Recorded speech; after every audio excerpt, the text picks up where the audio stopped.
Hello student. आज की संस्कृत की इस ऑनलाइन क्लासेज में हम कक्षा 10 स्पंदना के पाठ नंबर 9 नवम पाठ का नाम भारत विभवम, इस पाठ के विषय में अध्ययन करेंगे। प्रस्तुतो अयम पाठ।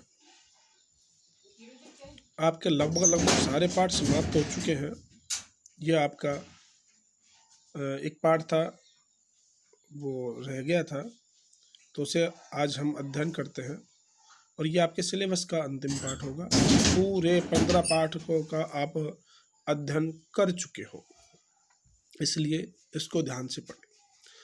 प्रस्तुतो अयम पाठ है भारत भारती वैभवम इत्याख्य ग्रंथात् संकलित। प्रस्तुतो अयम पाठ है, अयम मानी यह है, पाठ है यानी पाठ। तो प्रस्तुत यह पाठ भारत भारती वैभवम इस नाम के ग्रंथ से संकलित मानी लिया गया है। अस्य महनीय ग्रंथस्य रचनाकार श्री निम्बाकाचार्य पीठाधीश्वर श्री राधा सर्वेश्वर शरणदेवाचार्य श्रीजी महाराज वर्तते। अस्य महनीय ग्रंथस्य रचनाकार, इस महान ग्रंथ के रचनाकार श्री निम्बाकाचार्य पीठाधीश्वर श्री राधा सर्वेश्वर शरण देवाचार्य श्री जी महाराज हैं। यानी ये जो ग्रंथ है, कुल मिलाकर के बताया गया है कि ये जो ग्रंथ है भारत भारती वैभवम, इसके रचनाकार कौन है? इसके रचनाकार है श्री जी महाराज। इसके रचनाकार कौन है? श्री जी महाराज। श्री जी महाराज की उपाधि क्या है कि ये निम्बाकाचार्य पीठाधीश्वर है। ये निम्बाकाचार्य ये निम्बार्क के आचार्य और वहाँ के पीठाधीश्वर है। और ये श्री राधा सर्वेश्वर देवाचार्य हैं। कौन? श्री जी महाराज। आगे पढ़ते हैं। मातृभूमि भारतस्य भारत्याः च संस्कृत भाषायाः वंदनात्मकं सुंदरम गीति काव्यम एतद् अस्ति यत्र गीता गंगा गावश्च इत्येवं गकारत्रयी अपि सुष्ठु वर्णिता। मातृभूमि है, मातृभूमि के भारतस्य यानी भारत की मातृभूमि का, भारत्या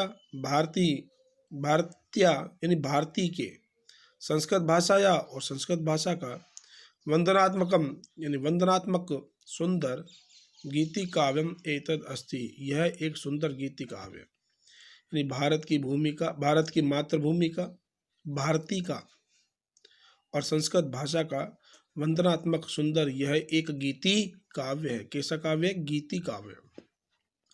यत्र जहाँ गीता गंगा गावश्च, जहाँ गीता गंगा और गाय, इत्येवं गकारत्रयी, ये गकारत्रयी यानी गकारत्रयी का मतलब कि ग से शुरू होने वाले 3। तो ग से नंबर 1 कौन? गीता। ग से नंबर 2 कौन? गंगा। ग से नंबर 3 कौन? गाय। ये तीनों जो शब्द है ये ग से शुरू हो रहे हैं, इसलिए गकारत्रयी कहलाते हैं। तो गकारत्रयी अपि सुष्ठु वर्णिता, ये तीनों जो है ये भी सुष्ठु यानी अच्छी प्रकार से वर्णन किए गए हैं। अत्र संग्रहित ग्रंथस्य अस्य स्वल्प अंश एव एतावद् कलात्मकः सर्वांग सुंदरः मधुरश्चास्ति यत् बंकिम चंद्रस्य वंदे मातरम इति गीतम अनायासम स्मारयति। अत्र संग्रहित, यहाँ पर संग्रहित किया गया ग्रंथस्य, ग्रंथ का, अस्य ग्रंथस्य, इस ग्रंथ का, स्वल्प यानी थोड़ा, अंश एव थोड़ा अंश ही, एतावद यहाँ पर कलात्मक रूप से, सर्वांग सुंदर है यानी सभी प्रकार से सुंदर, और मधुर है जो कि बंकिम चंद्र के वंदे मातरम इस गीत का अनायास ही स्मरण कराता है। यानी आपने गीत सुना होगा वंदे मातरम। तो वंदे मातरम यह गीत किसके द्वारा लिखा गया? बंकिम चंद्र के द्वारा वंदे मातरम यह गीत लिखा गया।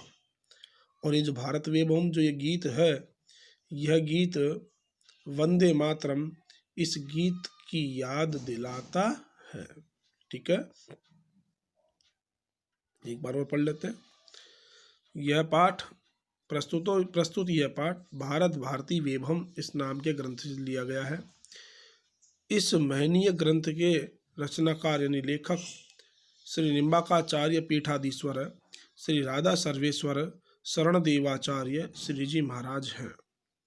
भारत की मातृभूमि के, भारती का, संस्कृत भाषा का वंदनात्मक और सुंदर यह गीति काव्य है, जहाँ गीता, गंगा और गाय ये गकात्री का अच्छी प्रकार से वर्णन किया गया है। यहाँ संग्रहित इस ग्रंथ का कुछ अंश ही इस प्रकार का कलात्मक, सर्वांग सुंदर और मधुर है कि वह बंकिम चंद्र के वंदे मातरम इस गीत का अनायास ही स्मरण कराता है। तो अब शुरू करते हैं। भारत वैभवम। वंदे नितराम भारत वसुधाम दिव्य हिमालय गंगा यमुना सरयो कृष्णा शोभित सरसाम। वंदे वंदना करता हूँ, वंदे मानी वंदना करता हूँ, नितराम हमेशा निरंतर, कि निरंतर वंदना करता हूँ किसके? भारत वसुधाम, भारत की वसुधा का, भारत की वसुधा का, पृथ्वी की, भारत की भूमि की मैं निरंतर वंदना करता हूँ। अब भारत की भूमि कह रहा है, वंदे वंदना करता हूँ, नितराम हमेशा, भारत वसुधाम भारत की भूमि का, कि मैं भारत की भूमि का हमेशा वंदना करता हूँ। अब ये बता रहा है कि भारत, अब अगली लाइन में ये बता रहा है कि भारत की भूमि कैसी है, तो उसके विशेषणों को, उसकी विशेषता को ये जो लेखक है ये बता रहा है कि दिव्य हिमालय, कि जिस भारत की भूमि पर दिव्य हिमालय, गंगा, यमुना, सरयू और कृष्णा, इनसे शोभित सुशोभित सरसाम, जो ये इनसे सुशोभित ऐसी भारत की भूमि की, किनसे सुशोभित? तो वापस से देखो, पुनः शुरू से देखो, ये जो दो लाइन है इसमें सबसे पहले हमको नीचे की लाइन का अर्थ करेंगे, उसके पश्चात हम ऊपर की लाइन का अर्थ करेंगे। कि दिव्य हिमालय, गंगा, यमुना, सरयू और कृष्णा, इनसे सुशोभित भारत की भूमि की मैं निरंतर वंदना करता हूँ। एक बार और सभी बच्चे इस अर्थ को अपनी नोटबुक में नोट कर लें। एक बार पुनः इस अर्थ का मैं वाचन कर रहा हूँ। पहला जो श्लोक है इस अर्थ को नोट करें।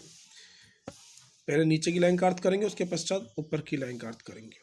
तो देखो, दिव्य हिमालय, गंगा, यमुना, सरयू, कृष्णा, इनसे सुशोभित भारत की भूमि की मैं निरंतर यानी बार बार वंदना करता हूँ। ठीक है। श्लोक नंबर 2। मुनिजन देवैरनीशं पूज्यां जल्दी तरंगैरंचित सीमां भगवल्लीला धाम मयितां नाना तीर्थैरभिरमणीयां।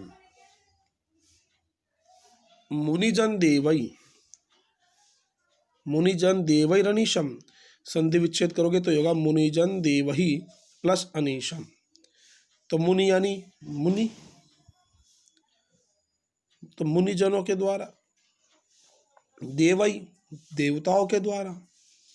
अब ये मुनिजन देवैरनीशम जो लिखा हुआ है, इसका जब आप संधि विच्छेद करेंगे तो ये यहाँ पर जो देवई र जो है, र के स्थान पर विसर्ग हो जाएगा और ये संधि विच्छेद होगा मुनि जन देवही प्लस अनीशम। ये नीसम है ना, तो र में से अ हट जाएगा, र के स्थान विसर्ग हो जाएगा, तो क्या बचेगा? अनीशम। तो क्या संधि विच्छेद होगा? मुनिजन देवही अनीशम। तो मुनिजन देवई यानी मुनिजनों के द्वारा, देवई देवताओं के द्वारा, अनिशम निरंतर, पूज्याम पूजनीय, जलधि तरंगई रंचित सीमम जलधि समुद्र तरंगई लहरों से अंचित सीमा, जलधि समुद्र तरंगई लहरों से अंचित सुशोभित सीमाम, सीमा वाली।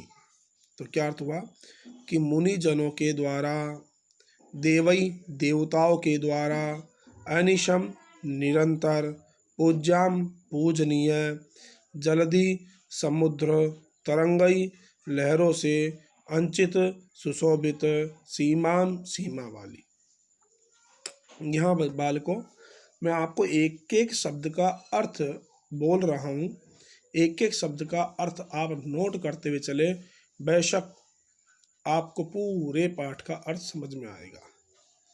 क्योंकि सबसे पहले मैं शब्दों का शब्दार्थ करता हूँ, अर्थ करता हूँ, और सब प्रत्येक शब्द का अर्थ करने के पश्चात उसका आपको हिंदी अनुवाद बताया जाएगा, तो आप कभी नहीं भूल पाओगे। तो पुनः देखो, मुनिजन यानी मुनिजनों के द्वारा, देवई देवताओं के द्वारा, अनिशम निरंतर, पूज्याम पूजनीय, जलधि समुद्र तरंगई लहरों से अंचित सुशोभित सीमाम, सीमा वाली। तो क्या अर्थ हुआ कि मुनिजनों के द्वारा और देवताओं के द्वारा निरंतर पूजनीय, समुद्र और लहरों के द्वारा सुशोभित सीमा वाली भगवत लीला, भगवान की लीला का, धाममयी, धाम कहते हैं स्थान को, धाम किसे कहते हैं? स्थान को। ये ना भगवत लीला, इसका संधि विच्छेद करोगे तो ये होगा भगवत प्लस लीला। मैंने आपको संधि पढ़ाई थी, उसमें कुछ उदाहरण बताए थे। किसी उत प्लस लास बराबर उल्लास, तद प्लस लेख तल लेख, तद प्लस लीन तल लीन। उसी प्रकार भगवत प्लस लीला बराबर भगवत लीला। तो तय के स्थान पर क्या हो जाएगा? लय। तो भगवत लीला, भगवान की लीलाओं के, धाम यानी स्थान से, और मय मानी युक्त, भगवान की लीलाओं के धाम यानी स्थान और मय मानी युक्त। तो क्या अर्थ हुआ? भगवान की लीलाओं के स्थान से युक्त, ताम उस, नाना अनेक प्रकार के, तीर्थई तीर्थों से, अभिरमणीयाम सुंदर। वापस से देखो, भगवान की लीलाओं के स्थान से युक्त और अनेक प्रकार के, नाना यानी अनेक प्रकार के, तीर्थों से सुंदर। ठीक है, तो एक बार पुनः दोनों लाइन का अर्थ करते हैं कि मुनि जन और देवताओं के द्वारा निरंतर पूजनीय, जल्दी तरह। अब इसको वापस से अर्थ करते हैं, शुरू से अर्थ करते हैं। तो भगवान के लीलाओं के स्थान से युक्त, अनेक प्रकार के तीर्थों से सुंदर, समुद्र की लहरों से सुशोभित सीमा वाली, मुनिजन और देवताओं के द्वारा निरंतर पूजनीय उस भारत भूमि की मैं बार बार वंदना करता हूँ। कैसी भारत भूमि? तो इन दो लाइनों में भारत की भूमि की विशेषता का वर्णन किया गया। ये विशेषण है, भारत की भूमि की विशेषता का वर्णन किया गया है। कवि कह रहा है कि मैं भारत की भूमि की वंदना करता हूँ, पर कैसी भारत की भूमि?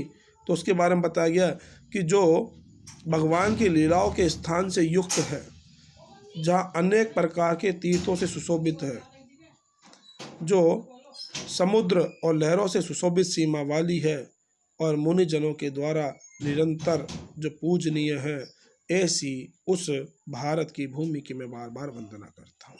ठीक है, मुनिजनों के द्वारा निरंतर पूजनीय, समुद्र की लहरों से सुशोभित सीमा वाली। क्या अर्थ हुआ?